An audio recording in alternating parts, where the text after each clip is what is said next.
नमस्कार दोस्तों, young Bharat news Uttar Pradesh में आपका स्वागत है। उत्तर प्रदेश के गोरखपुर जिले से आज सुबह सुबह जो एक खबर आई वह उत्तर प्रदेश की छवि को लेकर के और प्रशासन की जो काम करने की स्थिति है उसको लेकर के एक सवाल खड़े कर। उत्तर प्रदेश के गोरखपुर में इस समय 600 महिलाओं का पीएसी कांस्टेबल के रूप में प्रशिक्षण चल रहा है। यह प्रशिक्षण केवल 3 दिन पहले 21 तारीख को 2 दिन पहले शुरू हुआ और आज सुबह इन महिलाओं ने, लड़कियों ने सड़क पर आकर के प्रदर्शन करना शुरू कर दिया और उनका आरोप है कि वहाँ प्रशिक्षण सेंटर पर उनको ना तो कुछ सुविधाएं दी जा रही हैं और ना उनके साथ उचित व्यवहार किया जा रहा है। सड़क पर उतनी इन लड़कियों को रोता बिलखता देखकर किसी को भी लग सकता है कि जहाँ भविष्य में पुलिस और सुरक्षा के लिए काम करने वाली लड़कियों को प्रताड़ित किया जा रहा है, ये इस सेंटर से निकलने के बाद कैसे अपने प्रदेश की सेवा कर पाएंगे। इनके वीडियो को हम यहाँ देखते हैं, उसके बाद आगे चर्चा करेंगे। नहीं थी तो क्यों बुलाया गया? सेंटर वापस चाहिए, पानी पीने के लिए नहीं, ना लाइट है ना पंखा। अब लोग पानी में नहा रहे, खुले में नहा रहे, आदमी आ जा रहे हैं,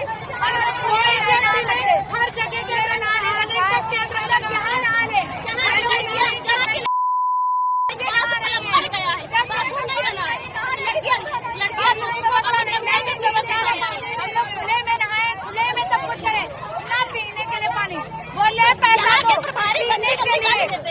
पीने के लिए पानी दो, फंड नहीं आया है। औकात नहीं थी तो क्यों हम लोगों को यहाँ बुलाया गया? बोले हमने नहीं बुलाया, तुम लोग क्यों आए हो? हम लोग अपने मन से आए हैं, इस दिन के लिए बुलाए हम लोग 600 लोग बुला लिए गए हैं। क्यों बुलाया जब इतनी क्षमता नहीं थी?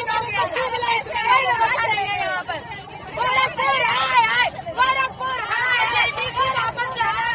जैसा कि मीडिया के माध्यम से जानकारी मिल रही है, 21 तारीख से 600 लड़कियों को पीएसी कांस्टेबल के लिए प्रशिक्षण के लिए गोरखपुर बुलाया गया था। आज 23 तारीख है। आज सुबह इन लड़कियों ने प्रदर्शन करना शुरू किया। लड़कियों का आरोप है उन्हें मुश्किल से 250-200 लड़कियों के रहने की व्यवस्था की जगह पर किसी तरह से ठूस करके रखा गया है। एक एक कमरे में 30-35 लड़कियों को रखा गया है। न उनके लिए पंखे की व्यवस्था है, न इस गर्मी में कूलर की व्यवस्था है और न ही उन्हें पीने के लिए पर्याप्त पानी दिया जा रहा है। 24 घंटे में वहाँ पर आरओ का आधा लीटर पानी एक लड़की को दिया जाता है और कहा जाता है कि अगले दिन उनको फिर पानी दिया जाएगा। खाने की क्वालिटी बहुत खराब है। यह सब समस्याएं तो सरकारी सिस्टम में आप अक्सर देखते ही हैं, लेकिन उन लड़कियों की तरफ से जिस तरह के और आरोप लगाए गए हैं वह उत्तर प्रदेश में पुलिसिया चरित्र को दिखाता है। लड़कियों का आरोप है कि उनको जब भी वे किसी व्यवस्था की किसी कमी की शिकायत करती हैं तो जो इस प्रशिक्षण केंद्र के प्रभारी हैं मिस्टर संजय राय, वो अक्सर लड़कियों को गंदी गंदी गालियां देते हैं। इस मामले में उन्होंने कल जो है कुछ सीनियर अधिकारियों को भी शिकायत की, लेकिन उन पर कोई कार्रवाई नहीं हुई, कोई उसका समस्या का समाधान नहीं किया गया। इसी बीच प्रशिक्षण केंद्र में पहुंचते ही लड़कियों पर दबाव डाला जा रहा है वह अपने नॉन प्रेगनेंसी का टेस्ट कराएं। क्यों इस समय जिस समय सेंटर में आई हुई हैं, अविवाहित हैं जो लड़कियां, उनको खास करके कहा जा रहा है कि वह प्रेगनेंसी टेस्ट कराएं।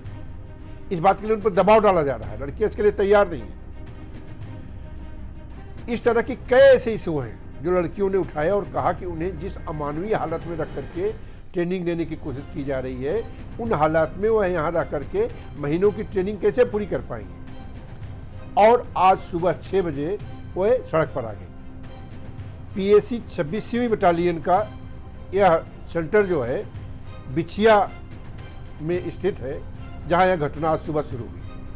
सड़क पर आते ही इन लड़कियों ने सबसे पहला मांग यही की कि उन्हें कम से कम रहने और खाने के लिए पर्याप्त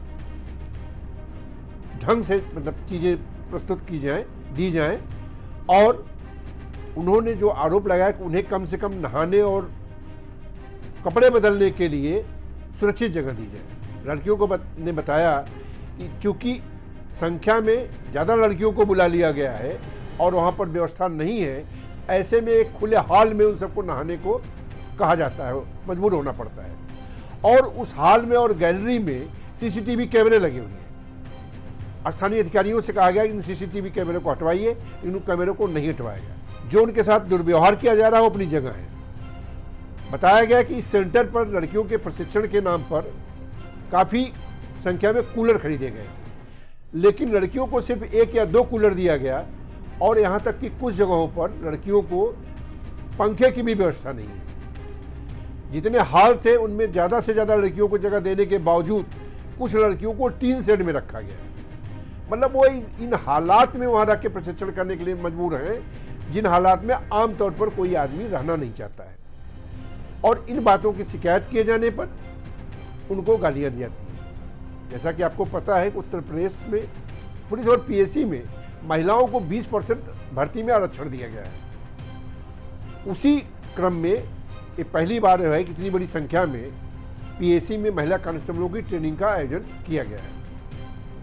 महिलाओं को आरक्षण दिया जाना अच्छी बात है, लेकिन महिलाओं के साथ जिस तरीके से व्यवहार किया जा रहा है वह हमारी पुलिसिया फोर्स में मर्दों की जो वर्चस्ववादी काम करने की स्थिति है उसको दर्शाती है। पहली बार महिलाएं पीएससी में और दूसरे संगठनों में इस तरह से आ रही हैं और इसमें बड़ी संख्या में ओबीसी तबके की और शेड्यूल कास्ट से महिलाएं जो हैं, लड़कियां जो हैं प्रशिक्षण में के लिए सिलेक्ट हुई हैं और आई हुई हैं। उनके साथ जिस तरह से बातचीत व्यवहार किया जा रहा है, एक लड़की ने आरोप लगाया है जब उसने किसी बात पर अपने इंचार्ज से शिकायत की कि यहाँ पर जो व्यवस्था है ठीक नहीं है, उसे गंदे तरीके से कहा गया कि डंडा आपके प्राइवेट पार्ट में डाल देंगे। सोचिए, जो अधिकारी उनको ट्रेनिंग दे रहा है, ट्रेनिंग दिलाने का इंचार्ज है, अगर वह उन लड़कियों के साथ इस तरीके से पेश आ रहा है, ये लड़कियाँ कल किन हालात में कैसे प्रशिक्षण करके बाहर निकलेंगी और कैसे जो है देश में प्रदेश में अपने को एडजस्ट करके लोगों को सेवा दे पाएंगे। कहने को योगी के राज में उत्तर प्रदेश को 1 ट्रिलियन इकोनॉमी बनाने की बात की जा रही है। उत्तर प्रदेश में दुनिया भर के देशों से निवेश की बात की जा रही है और जो योगी शासन में सबसे बड़ा दावा किया जाता है शासन का राज, गुंडों को दबंगई दबाना, पुलिस प्रशासन को मजबूत करना, उसी सिस्टम में शामिल होने के लिए ट्रेनिंग में आई लड़कियों के साथ जिस तरीके का व्यवहार उनके वरिष्ठ अधिकारी कर रहे हैं, सिस्टम में जिस तरीके की खामियां दिख रही हैं, वह लगता है कि सरकार जो चीज़ें दिखाने की कोशिश कर रही है, जो मीडिया में प्रचारित करने की कोशिश की रही है, वास्तव में ज़मीनी हकीकत कुछ और है। देखना यह है कि चीफ मिनिस्टर के अपने गृह क्षेत्र में महिलाओं के साथ इस तरह के दुर्व्यवहार, इस तरह की अव्यवस्था को लेकर सरकार क्या एक्शन लेती है। नमस्कार, देखते रहिए YBN उत्तर प्रदेश उत्तराखंड और कमेंट में आप अपनी राय देना ना भूलें। धन्यवाद।